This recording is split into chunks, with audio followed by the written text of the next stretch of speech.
Bossing! Napanagalihan na kayo dyan ah. Sorry po, nalito ako madam. Good morning po. Sorry, nalito ako madam ah. Sige, kakain na rin ako. Ay, medyo po tayo, tol? Salamat, bossing. Thank you. Madam, salamat po. Utol, galing pala ng Quirino Province. Siya, kayo rin po ba? Wala kang Biskaya, dadaanan. Magkano yun? Magkatabi lang ba yun? Medyo malayo pero ano. Iba kasi ruta nito eh. Ano to eh? Gala to eh. Gala to eh. Sige, bossing. Ano lang muna ako, ha? Nagkita kita na ang mic, bossing. Maski anak ko nanonood din sa'yo eh, Sir Lloyd. Yung pangalan ko. So yun, bossing, yung project natin. Hello po! Ayun o. Ay sige, antayin kita rito. Kung kakayanin Sir Lloyd, kung kaya yan, parang ganyan, may geometric. Pero yung full sleeve ko parang magiging ganyan. Ah! May ano siya, no? Kung anong babagay. Ay, hindi siya purong ano. Alam ko na. Parang ganito, Sir Lloyd. Opo, ganyan. Oo. Ah, may touch. Hindi, may touch pa rin pala ng bulaklak para magkaroon ng konting ano. Oo. Okay. Nang madadagdag dito. So isang sarado na pala to rito, no? Oo, Sir Lloyd. Sarado. Okay. Meron na akong ano. May naiisip na ako. So dito yung Tapos geometry. abang na para babagay lahat. Parang Opo. minsanan na. Bali, yung Japanese pattern na rin yung gagamitin natin. Oo. Hindi, maglalagay tayo ng cherry blossom tapos wind bar. Okay? Parang ganito, no, Sir Opo, Lloyd? ganun po yung magiging konsepto natin sa pinakita concept ninyo. Yung ganyan. Araw. So yun ang pinaka ating overall nakalalabasan ng piyesang gagawin natin. Sige, Okay? sige. Oo. Itong braso na to, kung paano ko nakatayo, normal lang din. Ganyan lang. Yan. Huwag mo na siyang i-ano sa akin. Kasi madideform yung ating stencil na ilalagay. Ito, tatapat ko ito rito para maganda tingnan. Sasarado na natin ito, bossing ha.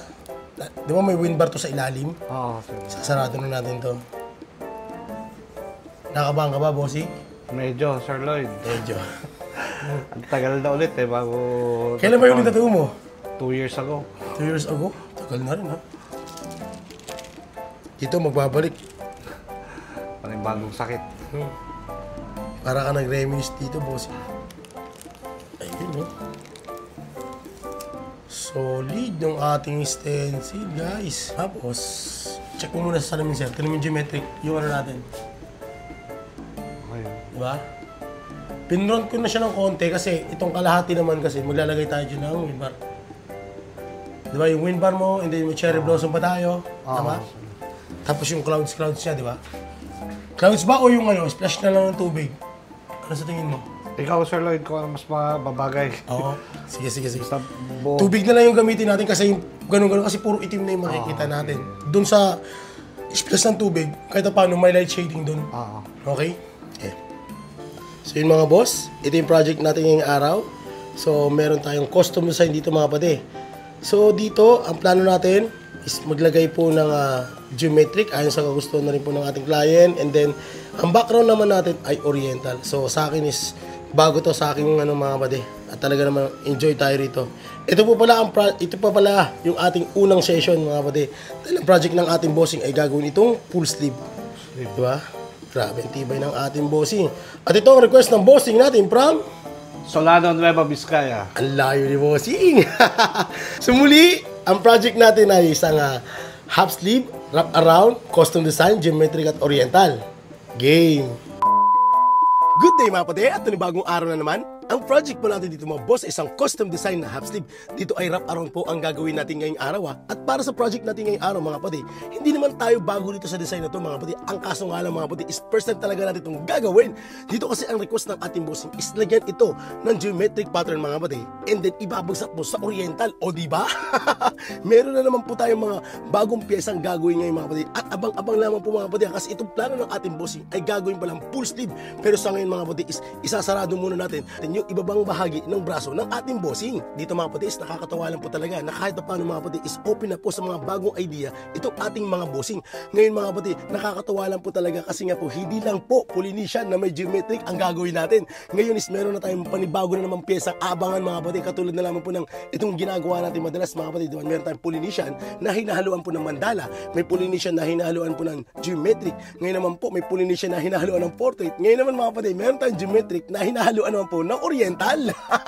Yun ang nakakatawa dito mga kapatid. Kumbaga, open na po yung ating mga bagong kliyente sa mga gantong klase ng design. At syempre sa part naman po talaga ng artist mga kapatid, syempre nakakatuwa to kasi nga po kami ay natadagdagan na naman po ng bagong idea. At syempre kami mga kapatid, dahil nga first time ko naman itong gagawin, syempre talagang nag-layout po na tayo dito mga kapatid. Nasa ganoon nga po mga kapatid, makita rin natin o ma-visual natin kung ano ba yung kalalabasan overall ng ating gagawing design. Kaya po doon sa ating mga kaibigan dyan na nagbabalak magpatato, ang gagawin niyo po mga kapatid, mag-ipon lamang po kayo ng idea bago dumating yung schedule ninyo mga kapatid ha.